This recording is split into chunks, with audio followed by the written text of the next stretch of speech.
Jusqu'à 9h, Good Morning Business. Le bilan annuel du secteur de l'édition, les 50 meilleures ventes de livres l'an dernier en France représentent un total de 11,7 millions d'exemplaires en baisse de 9% par rapport à 2021 qui avait été une année exceptionnelle. On va en parler avec Claude de Saint-Vincent. Bonjour. Bonjour. Directeur général de Média Participation. Comment est-ce que vous analysez ces chiffres pour 2022 ? C'est une baisse qui est assez logique car 2021, comme vous l'avez dit, était une année exceptionnelle. Et donc, il est difficile de reproduire des années exceptionnelles à la suite. Et puis, c'est la rentrée littéraire qui est très importante. C'est faite avec un petit peu moins de visibilité, dans une ambiance un peu plus tendue. On assiste quand même à une crise économique et de pouvoir d'achat qui a pesé un petit peu sur l'enthousiasme de 2021. Et à l'arrivée, on a 9% de moins, mais on reste toujours supérieur à 2019.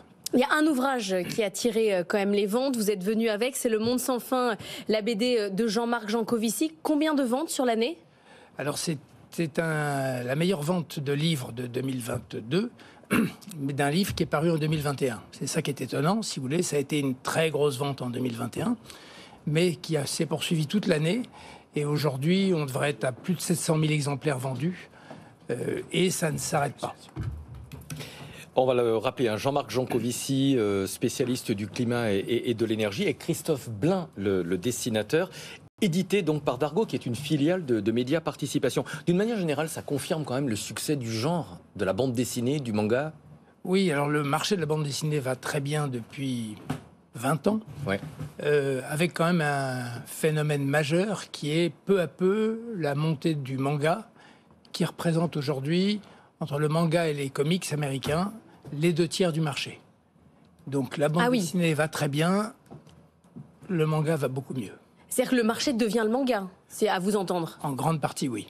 Et alors, on a en France des grands auteurs capables de tirer le marché, ou c'est forcément... Oui, alors évidemment, celui-là, mais d'autres. On peut dire que Le Monde sans fin, c'est un manga ? Non, c'est une autre catégorie. C'est de la bande dessinée, mais qui se rapproche à ce qu'il est en bon français convenu d'appeler le graphic novel. Donc le marché de demain, c'est le manga. J'imagine que vous investissez, là, vous cherchez des auteurs, des jeunes pousses. Oui, alors le manga, c'est des auteurs japonais, c'est de la traduction. Et nous sommes, à travers une de nos filiales qui s'appelle Kana, très actifs avec le héros du manga qui s'appelle Naruto. Et tous les gens qui ont des enfants entre 9 et 15 ans savent de quoi je parle. Mais alors, moi je suis pas spécialiste, mais on peut pas faire de manga français, c'est forcément japonais. Il y a un petit peu les auteurs d'aujourd'hui, les auteurs représentent toujours leur époque. Et donc les auteurs d'aujourd'hui ne sont plus les enfants de Tintin, c'est les enfants de Dragon Ball et de Naruto. Et donc ils commencent à aussi s'exprimer, dessiner et raconter de la même manière. Mais l'immense majorité du marché du manga, aujourd'hui, c'est de la traduction japonaise. J'aimerais qu'on parle du contexte difficile pour le secteur de l'édition, augmentation du prix de l'énergie, augmentation du prix des matières premières. Le papier a pris entre 50 et 80% de hausse de prix. Est-ce que le secteur de l'édition a pu répercuter ces hausses ? Non, bien sûr, il n'est pas possible de répercuter des hausses de 50 à 80%. Sachant que le papier, c'est quand même pas la totalité du coût d'un livre. Vous avez aujourd'hui le papier, l'énergie, les transports. Ce livre-là a été victime l'année dernière du manque de papier. Nous avons été en rupture de stock 8 fois de suite. Alors ça a contribué aussi à la notoriété puisque tout le monde en voulait. Mais aujourd'hui, les hausses de prix se décident plusieurs mois à l'avance puisque les prix sont imprimés sur les ouvrages. Donc de toute façon, tout votre stock, vous ne pouvez pas monter le prix. Donc seules les nouveautés peuvent répercuter une partie des hausses de matières premières. Donc on participera, mais pas autant qu'on le souhaiterait, à l'inflation. Mais aujourd'hui, non, on est tous victimes du prix du papier. Ça va peut-être pousser de plus en plus de lecteurs vers des supports numériques ? La lecture... le digital aujourd'hui représente en France 6% pour la littérature, 60% pour les ouvrages de droit. Donc, quand c'est de la narration, je pense que le papier est extrêmement résilient. Et aujourd'hui, c'est pas comme si le digital coûtait tellement moins cher. Donc, la lecture digitale, curieusement, aux États-Unis comme en France, a reculé en 2022.